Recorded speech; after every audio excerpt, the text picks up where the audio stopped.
BNR gold and diamonds తరుగు తక్కువ బంగారం ఎక్కువ. ఇప్పుడు మన వైజాగ్ లో జూలై 24న గ్రాండ్ ఓపెనింగ్. అందరికీ నమస్కారం. Welcome back to iDream media. నేను మీ ఝాన్సీ. జనరల్గానే చెప్తూ ఉంటారు నడక ఆరోగ్యానికి మంచిది అని. ఉదయం లేదా సాయంత్రం నడిస్తే చాలా మంచిది, మంచి హెల్త్ బెనిఫిట్స్ వస్తాయని చెప్పి. మరి తిన్న తర్వాత మధ్యాహ్నం కానీ మరీ ముఖ్యంగా నైట్ టైము తిన్న తర్వాత నడక మంచిదేనా? ఈ విషయం గురించి తెలుసుకుందాం. ప్రస్తుతం మనం senior neuro surgeon doctor Ranganatham గారితో ఉన్నాము. నమస్తే సార్. నమస్తే. ఎలా ఉన్నారు సార్? సార్, తిన్న తర్వాత నడవండి అని చెప్తూ ఉంటారు. అలానే ఫాస్ట్గా కాదు, పరిగెట్టద్దు, కొంచెం బ్రిస్క్ వాకింగ్లా చేయమని చెప్పి. దీనివల్ల ఎలాంటి ఆరోగ్య ప్రయోజనాలు ఉంటాయి సార్? ఇది రాత్రి భోజనం తర్వాత వాకింగ్ అన్నది ఈ మధ్య కాలంలో ఒక ఇంటర్నెట్లో అంతర్జాలంలో ట్రెండింగ్ అయిపోయింది. దాని పేరు ఫట్ వాక్. ఫట్ వాక్. ఓకే.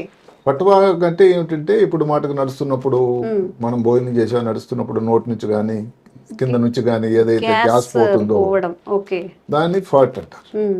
అలాంటి వాక్ అని. సరే, అలా రావడం కోసం వాక్ చేస్తున్నారా? అంటే అది రావడం వల్ల దాని ఉపయోగం ఉందని వీళ్ళు చెప్తున్నారు. అంటే భోజనం చేశారు రాత్రి. అదే ఇది ఎంతవరకు అంటే, ఈ పెద్ద సోషల్ మీడియా వచ్చిన తర్వాత ఏమిటంటే జనాలకు అవగాహన ఎక్కువైందండి ఆరోగ్యం గురించి. అలాగే డైట్ కానీ తర్వాత వ్యాయామం గురించి కానీ చాలా చాలా అవగాహన పెరిగింది. కొన్నాళ్ళ క్రితం భారతదేశంలో ఆరోగ్య ప్రమాణాలు పెరగడానికి కారణం ఏదని చెప్తున్నప్పుడు, సరే యాంటీబయాటిక్స్ వచ్చాయి, వ్యాక్సిన్స్ వచ్చాయి, సరే శుభ్రమైనటువంటి వాటర్ వచ్చింది, నీరు వచ్చింది. అన్నిటికంటే ప్రజలలో ఆరోగ్యం మీద, భోజనం మీద అవగాహన పెరిగింది. దీనికి ఈ సోషల్ మీడియా పాత్ర ఎంతైనా మెచ్చుకోవాల్సింది.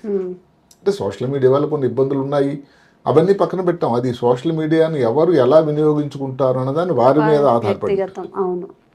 సో ఇది ఈ సోషల్ మీడియాలో ఏమిటంటే ప్రజలకు ఉపయోగకరమైన ఎన్నో విషయాలు వస్తున్నాయి. ఇప్పుడు ఫోటో వాకే అనుకోండి, ఇప్పుడు నిజానికి అది ట్రెండింగ్ అవుతుంది అంతే. ఇక్కడ టిక్ టాక్లో ఒక చిన్న వీడియో వచ్చింది. ఎవరు కెనడా నుంచి ఒక కుక్ బుక్ రచయిత్రి మెర్లిన్ స్మిత్ అని ఒక లేడీ ఇది టిక్ టాక్ లో పెట్టడం, దానికి ఆమె పేరు ఫట్ వాక్ అని పెట్టడం. అసలు ప్రజల్లో అది పెద్ద ట్రెండింగ్ అయిపోయింది. ఎంతమందో ఆమె చెప్పిన తర్వాత, ఏది ఆమె డాక్టర్ ఏం కాదు, ప్రత్యేక వైద్యులు వాళ్ళందరూ కూడా ఇది నిజం, ఇది చాలా కరెక్ట్ అయిన మాట, దీనివల్ల ఉపయోగం ఉంది అని. అరే అయితే మీరు అడగొచ్చు, ఏమిటి ఫట్ వాక్ ఏమిటి అని. భోజనం చేశారు రాత్రి, భోజనం చేశారు, ఆ రోజు ఏదో సుష్టిగా ఏదో కొన్ని మంచి కర్రీస్ ఉన్నాయి, ఏవో తీసుకున్నారు, కడుపు నిండా తినేశారు. వెంటనే మనం ఏదో కూర్చోవడమో లేకపోతే కానీ పడుకుండేటట్టు అయితే, ఏదైతే ఇప్పుడు ఎక్కువ ఫైబర్ కానీ కార్బోహైడ్రేట్ కానీ ఉండే పదార్థాలు ఉండేసరికి దానివల్ల కొంత వాయువు లాంటి తయారవుతుంది, గాలి లాంటిది. అది బయటకు పోయే మార్గం లేదుగా. ఈ ఫట్ వాక్ చేస్తే, అంటే ఆ తర్వాత నడక చేస్తే, ఈ గాలి అన్నది నోటి నుంచి కానీ కింద నుంచి కానీ వెళ్ళిపోవడం వల్ల పేగులలో కదలిక బాగా అవుతుంది. మామూలుగానే చిన్న ప్రేగులు పెద్ద ప్రేగులు కదలిక బాగానే ఉంటుంది. మనం మనిషి నడిస్తే పేగులు కదలిక కూడా ఇంకా ఎక్కువ పెరుగుతుంది, దానివల్ల జీర్ణం బాగా అవుతుంది. అది ఒక పార్ట్. రెండో పార్ట్ సైంటిఫిక్ గా ఎంత గొప్ప విషయం అంటే, భోజనం చేసాం, భోజనం చేస్తే శరీరంలో సడన్ గా షుగర్ పెరిగిపోతుంది, అది గ్లూకోజ్ పెరుగుతాయి. ఇప్పుడు అది మనం వాకింగ్ చేసామనుకోండి, ఈ గ్లూకోజ్ అనేది నెమ్మదిగా తీవ్రత అంతా ఉండకుండా నెమ్మది పెరగడానికి, అది పెరిగినది వచ్చిన కంట్రోల్ అవ్వడానికి ఆస్కారం ఉంటుంది.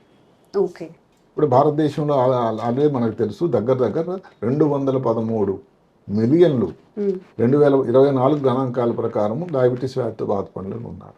అంటే భారతదేశం జనాభాలోనే 11%. షుగర్ క్యాపిటల్ అయిపోతుందేమో సార్, ఆల్రెడీ అయిపోయింది. జనాభా ప్రకారం చైనా కంటే మనం ఇప్పుడు అధిగమించాం కాబట్టి ఇదంతా ఎక్కువ అయ్యే అవకాశం ఉంది. సరిగదా ప్రీ డయాబెటిక్స్ తీసుకోండి, అంటే డయాబెటిక్స్ వచ్చే అవకాశం ఉండేవాళ్ళు దగ్గర 136 మిలియన్లు ఉన్నారు. వీరిలో కానీ ఈ జాగ్రత్తలు, ఈ వాకింగ్లు, ఎక్సర్సైజ్లు, వ్యాయామం ఇవన్నీ కానీ చేయకపోతే వాళ్ళకి కనీసం సగం మంది 50% మంది డయాబెటిక్ అయిపోయే అవకాశం ఉంది. ఒక జలుబు దగ్గర అయితే రొటీన్ గా అవుతుందో, షుగర్ ఉందా అంటే ఉంది కదా షుగర్ అనేసి. అంటే కారణాలు రకరకాలు, తీసుకునే భోజనం కానీ, లేకపోతే స్ట్రెస్ వల్ల కానీ, చేసేటువంటి పని కానీ, వాడి రాత్రి నిద్ర కానీ, ఏ కారణం వల్ల కానీ సంఖ్య అయితే మాత్రం పెరుగుతూ. ఇప్పుడు ఈ వాకింగ్ చేయడం వల్ల ఈ షుగర్ తాలూకు ప్రమాణం బాగా తగ్గిపోతుంది. ఓకే. దానితో ఇలాగ షుగర్ ఉన్న వాళ్ళకి షుగర్ కంట్రోల్ అనేది ఈజీ అవుతుంది. ఇన్సులిన్ తయారీ బాగుంటుంది. ఇన్సులిన్ రెసిస్టెన్స్ అనేది ఏదైతే కొంతమంది ఇన్సులిన్ ఇచ్చినా కానీ పనిచేయని పరిస్థితి ఉంది, అది చాలా ప్రమాదం పరిస్థితి. బెటర్ అవుతుంది. ఇన్ని ఉపయోగాలు ఉన్నాయి. షుగర్ లేని వాళ్ళలో ఈ వాకింగ్ చేయడం వల్ల వచ్చేటువంటి ప్రమాదం కూడా తగ్గుతూ ఉంది. దీన్ని మీరు అడగొచ్చు, మరి అంటారు ఎప్పుడు వాకింగ్ ఎలాంటిది చేయాలి, ఎప్పుడు చేయాలి? మొదటి గంటలోనే. ఇది చాలా ముఖ్యం. భోజనం చేసిన తర్వాత గంట లోపలే, అసలు ఇమీడియట్ గా చేయగలిగితే ఇంకా మంచిది. ఎందుకంటే చేస్తారు, పర్వాలేదు, నెమ్మదిగా చేయొచ్చు.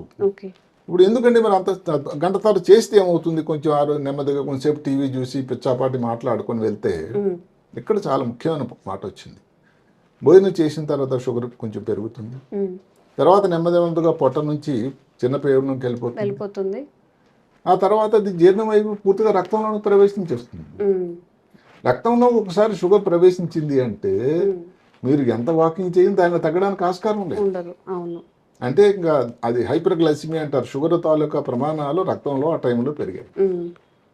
అందువల్ల ఎప్పుడన్నా కానీ పర్టికులర్గా 45 సంవత్సరాలు పెద్ద వయసు ఉన్నవాళ్ళు, లేకపోతే ఎవరైనా భారీకాయ ఉన్నవాళ్ళు, ఇంటిలో ఎవరైనా కానీ ఒక తల్లిదండ్రులకు కానీ ఎవరైనా తోడి చెల్లెలు అన్నదమ్ములకు కానీ ఎవరికైనా షుగర్ ఉండేవాళ్ళు, వీళ్ళందరికీ ఏంటంటే షుగర్ వ్యాధి వచ్చే అవకాశం ఒకటి ఉంది.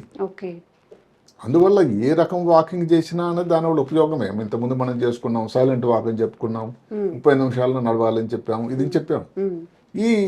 ఇది ఏమిటంటే ముఖ్యంగాను ఈ భోజనం తర్వాత షుగర్ అన్నది పెరగడం అన్నది ఒకటి అందరికీ రొటీన్ కాబట్టి అలాంటి టైంలో రాత్రి భోజనం తర్వాతే కానీ చేస్తే ఇది చాలా ముఖ్యమైన విషయం అని. రాత్రి భోజనం తర్వాతే చేయాలి, లేకపోతే మధ్యాహ్నం భోజనం అంటే మధ్యాహ్నం భోజనం తర్వాత ఈ పరిశోధనలో మధ్యాహ్నం గురించి రాలేదు, అది ఎందుకు దానికి ఇంకా రావాలి. ఇక్కడ మీరు చెప్పారు కాబట్టి చాలా మందికి ఏమిటంటే ఇది అందరూ గమనించాలి. భోజనం బ్రేక్ఫాస్ట్ ఉదయం ఏదైతే ఉందో చాలా మంది మిస్ అవుతుంటారు. పనిలో ఏదో తొందరగా వెళ్ళిపోవాలి, ఆఫీస్కి లేట్ అయిపోతుంది, వాచ్ చూసుకుంటూ. ఇది సరైన సలహా కాదేమోనని ఇంకో కొత్త పరిశోధన. ఎందుకంటే మీరు ఉదయం బ్రేక్ఫాస్ట్ మిస్ అయ్యారు అంటే ఏమిటి, మధ్యాహ్నం తర్వాత భోజనం తర్వాత కానీ లంచ్ తర్వాత కానీ మీ షుగర్ వాల్యూస్ చాలా పెరిగిపోతాయి. ఒక్కసారి పెరిగిపోతాయి సార్, మార్నింగ్ తినకపోవడం వల్ల. అదే కాకుండా ఇప్పుడు ఉదయం మీరు చేయకపోవడం వల్ల ఊరుకుంటుందా శరీరం, దానికి అడ్జస్ట్మెంట్ చేయాలి కదా, అంటే షుగర్ తగ్గుతుంది. షుగర్ తగ్గితే దాని నుంచి ఎక్కడి నుంచి వస్తుంది, ఏవైతే షుగర్ తాలూకా నిల్వలు ఉన్నాయి శరీరంలో, ఈ కండరాల్లోన ఉండే ఫ్యాట్స్ డిపోజిషన్స్ అంటాం, అక్కడ నుంచి షుగర్ వచ్చేస్తుంది. అంటే మళ్ళీ షుగర్ పెరిగిపోయింది, దానికి ఇన్సులిన్ తయారవుతుంది, మళ్ళీ షుగర్ తగ్గుతుంది. అంటే ఏమిటి, మీ శరీరం ఈ షుగర్ తాలూకా ఆటుపోట్లకి లోన్ అయిపోతుంది, షుగర్ ఫ్లక్చుయేషన్స్ అయిపోతున్నాయి. ఏదైతే మీరు బ్రేక్ఫాస్ట్ మిస్ అవ్వడం దానివల్ల కూడా ఈ ఇన్సులిన్ తాలూకా తయారీకి, ఇన్సులిన్ తాలూకా పనితనానికి ఇబ్బంది అవుతుంది. కాబట్టి బ్రేక్ఫాస్ట్ అన్నది చాలా ముఖ్యమైన రాయల్గా కింగ్స్ లాగా ఏదో టేక్ బ్రేక్ఫాస్ట్ ఏదో లైక్ ఎ కింగ్ అని ఉంది. బ్రేక్ఫాస్ట్ మాత్రం సుష్టుగా తీసుకోండి, ఏం కావాలో అన్ని పెట్టేసుకొని చక్కగా తినేయండి. రాత్రి భోజనం కానీ మధ్యాహ్నం భోజనం మీ అనుకూలం బట్టి కొంచెం అటు ఇటు అయినా కానీ పర్వాలేదు. ఈ వాకింగ్ కానీ మీరు చేసినట్టయితే ఆ టైంలో పర్టికులర్గా కనీసం ఇంకొక ముఖ్యమైన మాట ఏమిటంటే గంటలు కూడా అరగంటలు కూడా చేయలేకపోయినా 5 నిమిషాలు మీరు చేయగలిగిన, అట్లీస్ట్ 5 నిమిషాలు రాత్రి 5 నిమిషాలు అంటే 5 నిమిషాలే. ఏదో మీ శ్రీమాతి గారితో ఏదో పిచ్చాపాటి మాట్లాడుకుంటూ అటు ఇటు తిరిగితే ఏదైతే వాయువు పోవడం, దాని తాలూకా చెప్పుకున్నటువంటి ప్రేగులకి కదలకు పెరగడం, షుగర్ తాలూకా ప్రమాణాలు రక్తం లోపలికి ఎంటర్ అవ్వకుండా ఏదైతే జీర్ణం లోపలే దానిని తగ్గించేదానికి అవకాశం కలగడం, ఇవన్నీ జరగడం వల్ల ఈ షుగర్ నిరోధించేటువంటి అవకాశాలు చాలా హెచ్చుగా ఉన్నాయని, ఈ చిన్న ఒక పరిశోధన వల్ల ప్రపంచంలో ఎంత మార్పు వస్తుందో అని అందరూ చాలా ఉత్సాహంతో ఎదురు చూస్తూ ఉన్నారు. వాకింగ్ అనేది ఎప్పటి నుంచో నిరంతర ప్రక్రియ చేస్తూనే ఉన్నారు. దాని బెనిఫిట్స్ ఇప్పుడు ఎలా ఉంటాయి, ఇప్పుడు పర్టికులర్ రాత్రి భోజనం తర్వాత అని దానికి ప్రమాణాలతో, దానికి ప్రూఫ్తో, ఈ కారణాల వల్ల చేస్తే బెటర్ అని చెప్పడం వల్ల ఇది ప్రజల్లో చాలా హత్తుకుపోయింది. ఏ సమయంలో మ్యాలిన్ స్మిత్ గారు దాని పేరును పెట్టి దాన్ని విడుదల చేశారో గానీ ఇదంతా ఫర్ట్ వాక్, అది పెద్ద ట్రెండింగ్ అయిపోయింది. మనకి ఏదైనా గమ్మత్తుగా చెప్పాలి, నార్మల్గా వాక్ చేయమంటే చేయరు, ఫర్ట్ వాక్ అంటే ఏంటి, ఇప్పుడు ఫర్టింగ్ అవుతుందా మనం వాక్ చేస్తే అన్నట్టుగా కూడా ట్రై చేస్తాం. దానికి ఇంకా కొంచెం ముదుగా చెప్తే రఫ్గాను, ఇప్పుడు ఎక్కడో బస్సులో నిలుస్తున్నారు, మెట్రోలో ఉన్నారు, మధ్య దీంట్లో ఎక్కడైనా ఉన్నారు, అప్పుడు వాయువు దానంతరం వెళ్ళిపోతుంది, దాని గురించి పెద్ద విచారపడకండి అని చెప్తూ ఉన్నారు. అదొక న్యాచురల్, ప్రతి వ్యక్తికి అది పెద్ద అనుకోవడానికి ఏం లేదు అది. అయితే రాత్రి సమయంలో చేసేటట్టయితే కదలిక అయి తెల్లవారేసరికి జీర్ణం అనేది సరిగ్గా జరిగి, ఇంకొకటి ఏమిటి, వృద్ధాప్యం అన్నలో వచ్చేటువంటి ఇబ్బందులు రాకుండా దూరం అవుతాయి. లాంగివిటీ పెరుగుతూ ఉంటుంది, ఆరోగ్యంగా ఉంటారు మీరు. ఏదైతే one Apple keep the doctors అవి ఎలాగా ఈ చిన్నది చేసినట్టయితే మీరు డాక్టర్ సందర్శించాల్సిన సన్నివేశాలు, అవకాశాలు, పర్సంటేజ్లు చాలా తగ్గిపోతాయట. అంటే ఇన్ని ఉపయోగాలు ఉండేటువంటి ఒక చిన్న పని అది కొన్ని నిమిషాలు చేసిన మీరు ఒకవేళ కానీ 20 నిమిషాలు అరగంట కానీ చేయగలిగితే చాలా చాలా ఉపయోగం ఉంటుందని చెప్తూ ఉంది. ఇంకా దాని గురించి వివరాలు చాలా వరకు రావాలి. కానీ వచ్చిన ప్రస్తుతం ఉన్న దగ్గర ఉన్నటువంటి పూర్తిగా ఇంటర్నెట్ ప్రతి పేపర్లో, ప్రతి మీడియా దీంట్లో కూడా ఇది పెద్ద గగ్గోలు పెడుతూ అంతర్జాలం అంతా ఫట్ వాక్మయం అయిపోయింది. ఓకే, సో డాక్టర్ గారు చెప్పినట్టు అట్లీస్ట్ ఒక 5 నిమిషాలు కేటాయించినా కానీ చిన్న ప్రేమలో కదలిక ఎక్కువగా ఉంటుందంటే దానివల్ల మనకి చాలా హెల్త్ బెనిఫిట్స్ ఉంటాయంట. మన ఆరోగ్యం కోసం మనం 5 నిమిషాలు కూడా కేటాయించుకోలేము అంటే అప్ టు యూ, మీ ఆరోగ్యాన్ని మీద మీకు ఎంత శ్రద్ధ ఉందో అది మీరే ఆలోచించుకోవాలి. సో ఇలా వాక్ చేయండి. ఎలా అనిపించింది మీకు? ఎలా వాకింగ్ చేసిన తర్వాత ఎలాంటి రిజల్ట్స్ ఉన్నాయో కామెంట్స్ రూపంలో తెలియజేయండి. ఇంకోటి ఏమిటంటే ఈ వాకింగ్ ఏమిటంటే ఖర్చు లేనిది, ఏ సమయంలోనే చేయొచ్చు, చాలా ఈజీగా చేయొచ్చు. రాత్రి వాకింగ్ అనేది ఇంకేమిటంటే ఉదయం అంటే నాకు టైం ఉండదండి, ఆఫీస్కి వెళ్ళిపోవాలంటాం. మధ్యాహ్నం అయితే ఆఫీస్లో చాలా మీటింగ్లు ఉన్నాయి, వర్క్ చేయలేమా, పని అక్కడ వాకింగ్ టైం లేదంటాం. ఇప్పుడు రాత్రి భోజనం ఇంటి దగ్గర ఉండే సమయంలో కూడా చేయడానికి కష్టం లేదు కదండి. ఈ విధంగా కూడా రాత్రి ఏదైతే భోజనం తర్వాత అది కూడా మీరు వచ్చి రిలాక్స్ అయ్యి భోజనం చేసిన తర్వాతే చేయండి. అది చేసినట్టయితే ఇన్ని ఉపయోగాలు ఉన్నాయి. అంటే మీకు ఇది ఒక పెద్ద గొప్ప అప్రసాదంగా వచ్చినటువంటి అదృష్టం ఇది. సో దీన్ని వినియోగించుకోండి, అందరు కూడా దీనివల్ల ఉపయోగం ఉంటుంది. కలిసి మీరు ఇంటి అందరూ కూడా కలిసి చేయొచ్చు. దీనివల్ల ఏం ఖర్చు లేనిది, జిమ్కి వెళ్ళక్కర్లేదు, చాలా ఈజీగా చాలా ఫ్రీగా ఉండొచ్చు, చాలా ఆరోగ్యంగా కూడా ఉండడానికి దోహదకారం. అదే కాకుండా ఇది 24 గంటల్లో కానీ షుగర్ తాలూకా ఏది రాత్రి వాకింగ్ చేయడం వల్ల నియంత్రణ అనేది చాలా బాగుంటుంది. ఎంతోమంది ఎండోక్రైనాలజిస్ట్ దాన్ని చెప్పారు.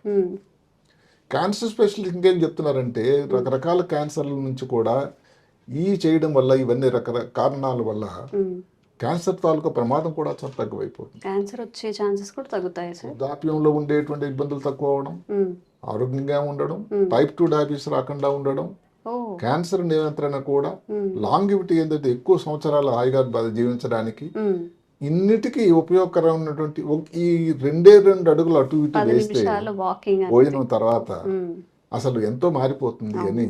అంటే ఎంతమంది మనం తప్పులు చెప్పడానికి అవకాశం లేదు. అంతేకాకుండా సైన్స్ ప్రకారం ప్రమాణికాలు వాళ్ళ దగ్గర చెప్తున్నారు కాబట్టి అందరూ తప్పకుండా ఈవేళ నుంచే పాటించండి. ఇది మీ అందరికి ఉపయోగకరం.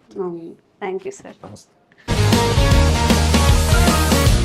Sir, one life lesson what medicine has taught you. Whatever you can do without expecting.